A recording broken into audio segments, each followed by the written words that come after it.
The first time that thing slammed against my office door, I honestly thought my heart stopped beating. The metal frame shook so hard that dust fell from the ceiling, and the horrible grinding sound of steel bending echoed through the tiny security room like a gunshot trapped inside a tunnel. I stood frozen beside the wall, staring at the handle while my entire body trembled uncontrollably. Every instinct inside me screamed that whatever was outside that door was not human anymore. It wanted inside, and it was willing to tear the entire room apart to get me. Another impact exploded through the hallway. The hinges groaned. The overhead light flickered violently. My knees almost gave out beneath me as I slowly slid down the wall, covering my mouth to stop myself from making noise. I kept thinking about Susan and the kids. Their faces flashed through my head over and over like a cruel slideshow. I imagined my daughter laughing while sitting on the kitchen counter. I imagined my son asleep on the couch with cartoons still playing on the television. Tears rolled down my face before I even realized I was crying. I honestly believed I was about to die. Then, just as suddenly as it started, the pounding stopped. Silence swallowed the room so completely that I could hear my own pulse hammering inside my ears. I stayed curled against the wall for several seconds, too terrified to move. Part of me was convinced the creature had already broken through and was standing silently in the dark waiting for me to look up. My chest tightened so hard it hurt to breathe, but nothing came. Slowly, I forced myself onto shaky legs and walked toward the security monitors. Sweat dripped down my temples even though the room was freezing cold. My hands shook so badly I could barely steady myself against the desk. Then I saw it. Camera 2A showed the hallway outside my office, and standing directly in front of the camera was a massive animatronic fox. It wore a filthy eye patch over one glowing eye, and where its right hand should have been, there was a long rusted hook reflecting the neon emergency lights. The thing was huge, 7 feet tall at least. Its twisted grin stretched unnaturally wide across its metal face while it stared directly into the camera lens like it knew I was watching. A violent chill crawled up my spine. The fox tilted its head slightly, then slowly turned and disappeared down the hallway without making a sound. My legs instantly gave out, and I dropped to my knees beside the desk, gasping for air like I had nearly drowned. My eyes darted toward the crumpled sheet of paper lying on the floor beside the chair. With trembling hands, I grabbed it and reread the rules. Rule 3. Never ignore Rusty for longer than 10 minutes. He does not like it. It makes him nervous. I stared at the sentence in disbelief. What the hell does that even mean? I thought. Am I seriously supposed to babysit a psychotic robot fox all night? Frustration exploded through me. I slammed my fist against the desk so hard pain shot through my knuckles instantly. I barely noticed it. My attention shifted back to the page. Rule 1. Never let the battery level drop below 5%. My stomach tightened immediately. I looked down at the digital bracelet strapped around my wrist. A tiny glowing screen displayed battery level, 66%. My eyes widened. The heater. I rushed toward the tiny portable heater humming beside the desk and unplugged it immediately. The fan died with a soft mechanical whine, and within seconds freezing air flooded the office again. Thick vapor escaped my mouth every time I exhaled. I rubbed my arms violently, trying to fight the cold. The heater had barely warmed the room at all, yet somehow it had drained a massive amount of power from the bracelet. My thoughts spiraled instantly. This place is designed to kill me. I looked around desperately for something to block the icy airflow pouring through the ventilation opening near the floor. The office was tiny and mostly empty besides the desk, monitors, and a rusty filing cabinet. I yanked open every drawer in sight, dumping pens, papers, and old reports across the floor while searching for anything useful. Nothing. The cold grew worse by the minute. Finally, I started crumpling stacks of paper and shoving them into the vent opening with numb fingers. It helped a little, but not enough. Freezing air still slipped through the gaps and wrapped around my legs like invisible water. Then the telephone rang. The sudden sound nearly stopped my heart. I spun toward the noise so fast the chair behind me tipped over. Sitting against the far wall behind the monitors was an old rotary telephone I somehow had not noticed before. Its shrill ringing echoed through the office relentlessly. For several seconds I just stared at it. Then I grabbed the receiver. Hello? Static crackled softly before a familiar voice answered. Hey there, Mikey. How is your first shift going? The second I recognized the voice, rage exploded through me. It was Afrin, the man who hired me, the man who locked me inside this nightmare. Get me out of here right now, you sick psycho, I shouted into the receiver. you hear me? Come back here and let me out before those things kill me. A low chuckle came through the line. Mike, the game already started. Nobody leaves before it ends. His calm tone terrified me more than the monsters did. I gripped the phone tighter until my knuckles turned white. What the hell are those things? Afrin laughed again, amused like we were discussing sports instead of my possible death. You should have read the rules more carefully, buddy. You are doing terrible so far. Your battery is draining way too fast. The office door stayed locked for hours. The heater has been sucking power nonstop, and the best part, you swiped your keycard against that door 5 different times trying to unlock it. Do you know how much power that wastes? My eyes immediately dropped to the bracelet again. 64%. I felt physically sick. This was only the first night. Panic crashed into me like a wave. I stumbled toward the office door and unlocked it instantly. The red warning light above the frame finally shut off, and the bracelet stopped draining so aggressively. Please ... I whispered into the phone, my voice cracking apart. I just want to go home. I will not tell anyone about this. I do not want the money. Please just let me leave. Afrin suddenly stopped sounding amused. Listen carefully, Mikey. I do not think you understand your situation. If you fail this game, our little friends are going to visit your home next. Your wife, your kids.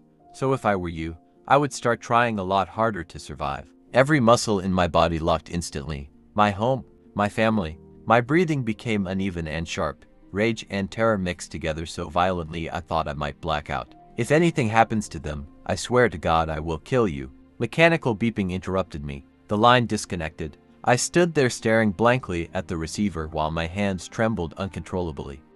The office suddenly felt much smaller than before, much colder too. Then movement on one of the monitors caught my attention. Camera 1C. The Pirate Cove curtain shifted slightly, and for just a moment I saw Rusty Hook slide into view before disappearing again. I checked the time automatically. 9 minutes. One more minute before that thing came back for me. Fear surged through my chest again. I looked toward the blocked vent, then toward the office door. If I stay in here, I freeze. If I leave, those things might tear me apart. I stood there battling myself for nearly 30 seconds while my heart pounded harder and harder inside my chest. Finally, I grabbed the door handle. The metal felt ice cold against my palm. Every instinct inside me screamed not to open it, but I did anyway. The hallway beyond the office looked endless in the darkness. Emergency lights cast dim red reflections across the floor while old arcade machines blinked weakly in the distance. The air smelled like grease, dust, and something rotten buried underneath decades of mold. I stepped out carefully, listening. Nothing. No footsteps. No breathing. Just silence. Then music started playing behind me. A distorted childish melody crackled somewhere down the hallway. My blood turned to ice instantly. I spun around and nearly screamed. A giant animatronic bear stood at the far end of the corridor staring directly at me. Its black top hat tilted slightly to one side while its glowing eyes burned through the darkness. The thing did not move. It just watched me. Adrenaline took over completely. I sprinted down the hallway without thinking, my shoes slamming against the tile floor loud enough to echo through the building. I burst into the main dining area and looked around wildly. Rows of tables sat abandoned beneath colorful party decorations faded with age. Then I saw it, a long tablecloth hanging off one of the tables. Perfect. I rushed toward it and yanked the fabric free as fast as possible. My hands worked frantically trying to fold it small enough to carry while my mind raced. The bear was still back there. How the hell am I supposed to get past it again? Then a horrible greasy smell filled the air directly in front of me. My body froze. Slowly, I looked up. The animatronic bear stood inches away from me. I had not even heard it move. Towering above me, the thing looked far worse up close. Its metal body was scratched and stained black in places like dried oil. One eye flickered violently while the other glowed steady and bright. The massive mechanical jaw twitched slowly as if trying to form words it no longer remembered. I could not move. The bear slowly raised one enormous hand. My entire body went numb. I closed my eyes tightly and waited for the impact. Susan ...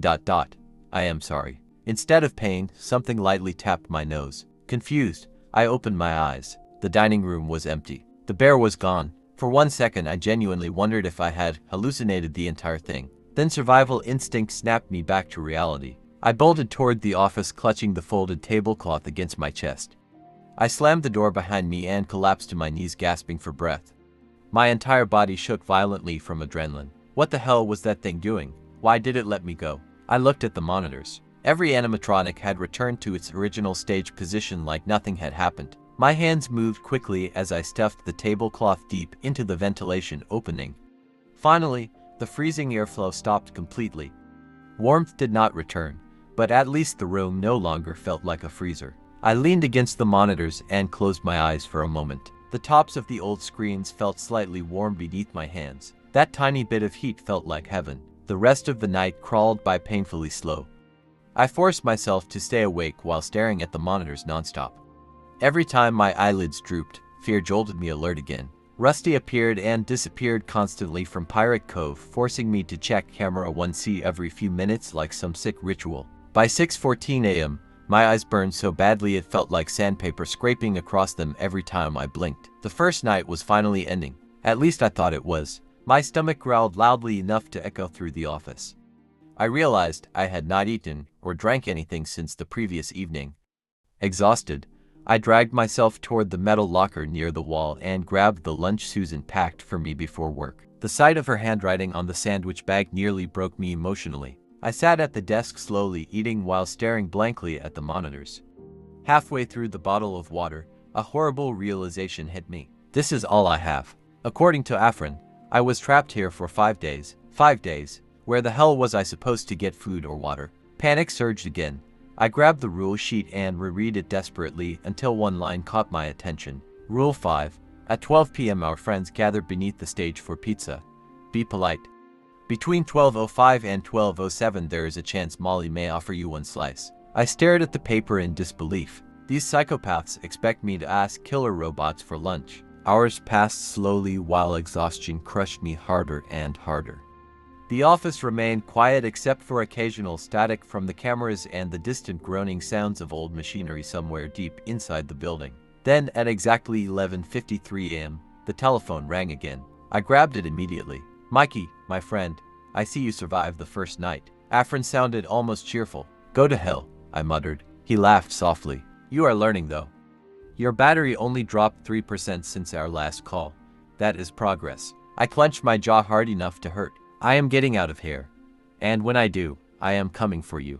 Afrin let out an exaggerated sigh. "I truly hope you survive long enough to try. In fact, I will even help you a little." Our friends are about to gather for lunch beneath the stage.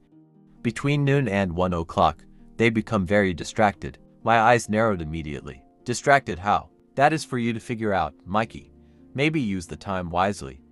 Look around, find clues, sleep if you can.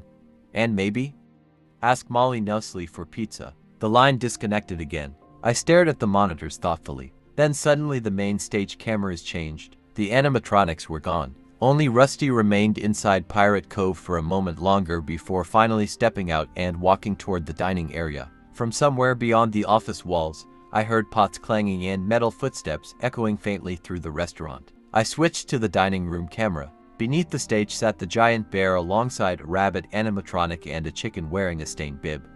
Several pizza boxes and bottles of soda rested on the floor between them while they moved slowly around each other in eerie silence. It looked almost normal. That somehow made it even more horrifying. I stared at the screen while my exhausted brain processed Afrin words. This was my only opportunity, my only chance to explore, maybe my only chance to survive. Taking a deep breath, I stood up slowly and reached for the office door handle once again.